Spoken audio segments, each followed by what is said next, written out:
بسم اللہ الرحمن الرحیم۔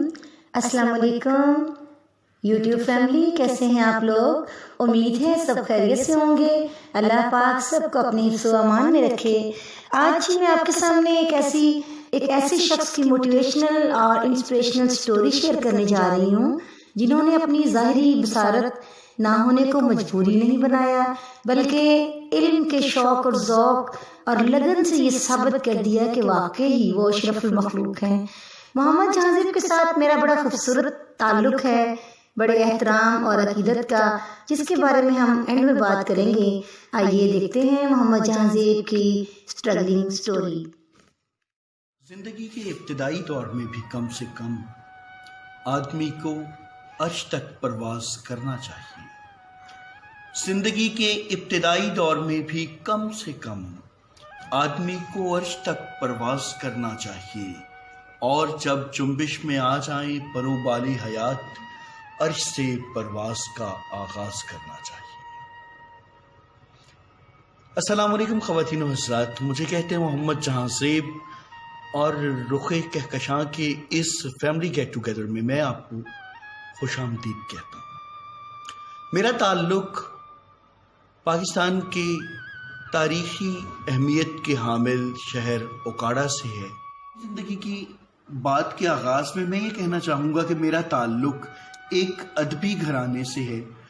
میرے دادا جان ایک قادر الکلام شاعر تھے، اسی نسبت سے میرے دادا کا، میرے والد کا تعلق اوکاڑا کے ادبی حلقوں سے رہا۔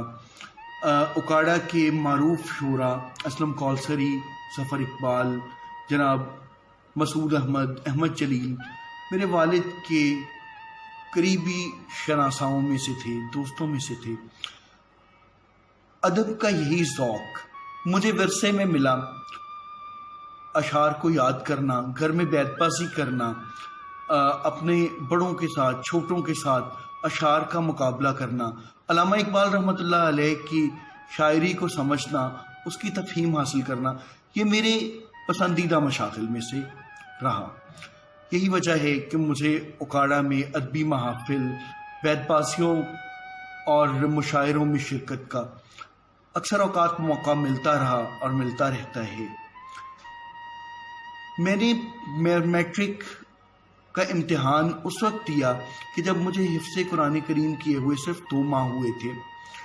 2 ماہ کے قلیل عرصہ میں تیاری کی، اور محنت شاقہ کے نتیجے میں، شدید محنت کے نتیجے میں، یعنی آپ اندازہ کیجئے کہ ایک دن میں تقریباً میں 16 سے 18 گھنٹے پڑھا کرتا تھا۔ میٹرک میں نے ہائی فرسٹ ڈویژن حاصل کی۔ میں اس وقت 1.5 سال کا تھا جس وقت میرے والدین کو اس بات کا کچھ اندازہ ہوا کہ بچے کی بینائی کے حوالے سے کوئی نہ کوئی مسئلہ ضرور موجود ہے۔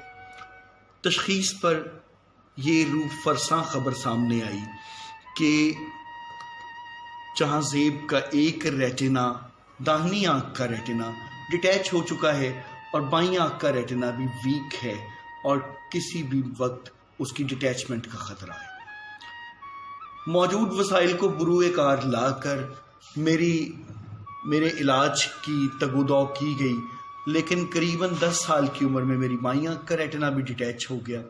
اس کے بعد سرجریز کا، آپریشنز کا، علاج کا ایک نہ ختم ہونے والا سلسلہ جاری رہا۔ نظر کبھی بڑھتی اور کبھی کم ہوتی رہی، نشیب و فراز کا یہ سفر طے کرتی ہوئی آئی سائٹ بالآخر اپنے خاتمے پر منتج ہوئی۔ ایک وقت تک مجھے لائٹ پرسیپشن رہی، یعنی لائٹ کو دیکھنے کا احساس باقی رہا، روشنی کو میں دیکھ پاتا تھا، لیکن ایک وقت کے بعد لائٹ پرسیپشن بھی ساتھ چھوڑ گئی، اور اس کے بعد مجھے اس بات کا احساس ہوا کہ روشنی کو دیکھنا بھی بڑا خوشگوار تجربہ تھا۔ کالج میں آرٹس کے قریباً 400 اسٹوڈنٹس میں سے میں نے دوسری پوزیشن حاصل کی۔ بی اے میں میرے مارکس جو ہیں وہ اس وقت تک کہ سنے گئے زیادہ ترین نمبرز میں سے۔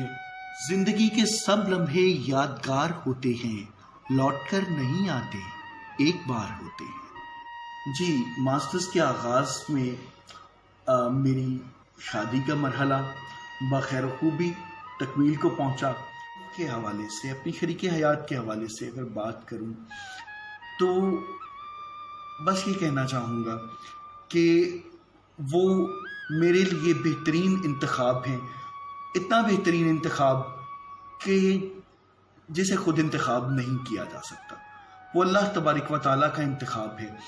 اور ایک بڑی دلچسپ اور ایک بہت اہم بات جسے میں بہت اہمیت دیتا ہوں وہ یہ ہے کہ اس رشتے پہ ابتدائی بات چیت کا آغاز 12 ربیع الاول کی مقدس تاریخ کو ہوا.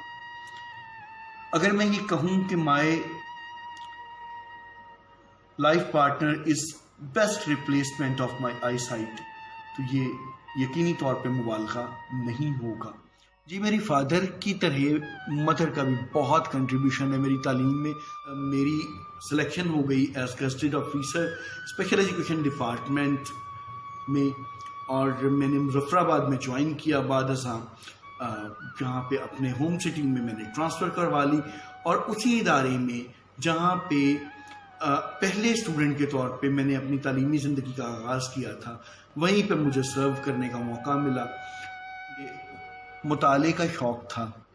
بنیادی طور پہ میرا پیشن ٹیچنگ تھا، پڑھنا تھا، پڑھانا تھا، سیکھنا تھا، سکھلانا تھا. کالج کے ڈیبیٹ کمپٹیشنز ہوں، کالج کے مشاعرے یا بیت بازی کے پروگرامز ہوں، میں ان سب میں شرکت کرتا رہا.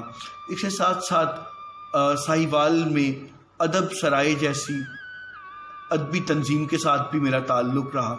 اور مجھے اس وقت اس بات کا احساس ہوا کہ میں خود بھی لکھ سکتا ہوں، بلکہ بہت اچھا لکھ سکتا ہوں. اور اس وقت مجھے اس بات کا یقین ہوا کہ اپنے دادا سے بچپن میں علم العروض کی حاصل کردہ تربیت یقینی طور پہ میرے لیے بہت سود مند ثابت ہو رہی ہے. میں نے شعر کے اوزان اور بحور علم العروض کے حوالے سے بہت کچھ سیکھا. ہر صورت کالج کا خوشگوار اور یادگار دور اپنے اختتام کو پہنچا. میرزا غالب نے کہا تھا، چھٹتی نہیں ہے منہ سے یہ کافر لگی ہوئی. تو یہ تعلیم کا چسکا، چونکہ پڑھنے پڑھانے کا چسکا مجھے لگا ہوا تھا، تو بہرحال وہ کام بھی ساتھ ساتھ چلتا رہا. جاب کے بعد میں نے ایم فل میں ایڈمیشن لے لیا اور ایوننگ کلاسز میں university of education Okara campus میں ایم فل سٹارٹ کر دیا. اس سے پہلے جو ایم فل کے لیے جو ٹیسٹ ہوتا ہے گیٹ GRE کی طرز پہ یہ ایک ٹیسٹ ہے، وہ اس کو میں نے کوالیفائی کیا اور بہت اچھے ایگریگیٹ کے ساتھ کوالیفائی کیا. ایم فل کی کلاس میں داخلے کے وقت میں نے میرٹ کو ٹاپ کیا and I stood first in that merit list. اسی لیے رول نمبرز کی فہرست میں میرا رول نمبر 1 تھا، اور 20 اسٹوڈنٹس کی کلاس میں رول نمبر 1 ہونے کا اور میرٹ کی بنیاد پہ رول نمبر 1 ہونے کا اعزاز بھی مجھے حاصل ہوا. 2017 میں یونیورسٹی آف پنجاب نے PhD کے ایڈمیشنز کا اثر نو آغاز کیا، تو میں نے موقع سے فائدہ اٹھاتے ہوئے فوری طور پر داخلے کے لیے درخواست گزاری، اور جناب بہت سارے ایڈمیشن ٹیسٹس اور انٹرویوز کا سامنا کرتے ہوئے یونیورسٹی میں میرا داخلہ ہو گیا. کورس ورک بہت اچھے طریقے سے گزرا، بہت مزے میں گزرا، کلاس فیلوز کے ساتھ، اپنے اساتذہ کے ساتھ. اگرچہ ایک ٹف روٹین تھی، لیکن الحمدللہ وہ منزل بھی خیر و خوبی سے کمپلیٹ ہوئی. اپنے سائناپسس کی اپروول کے لیے مجھے بہت زیادہ تیاری کرنا پڑی، لیکن بورڈ آف ایڈوانس اسٹڈی سے سائناپسس بھی اپروو ہو گیا. تھیسس پہ میری ریسرچ ڈسرٹیشن پہ کام جاری و ساری. آخر میں رخ کہکشاں کی ٹیم کا شکریہ ادا کرنا چاہوں گا کہ انہوں نے اس پلیٹ فارم پر مجھے خود کو متعارف کرنے کا، اپنی زندگی کے بعض گوشوں سے نقاب کشائی کرنے کا موقع فراہم کیا. یقیناً ہر شخص کی زندگی میں بہت سی محرومیاں ہوتی ہیں، بہت سی کامیابیاں ہوتی ہیں. انسانی زندگی سکھ اور دکھ سے عبارت ہے، لیکن میرے نزدیک کوشش کو ترک کر دینا، کاوش کو چھوڑ دینا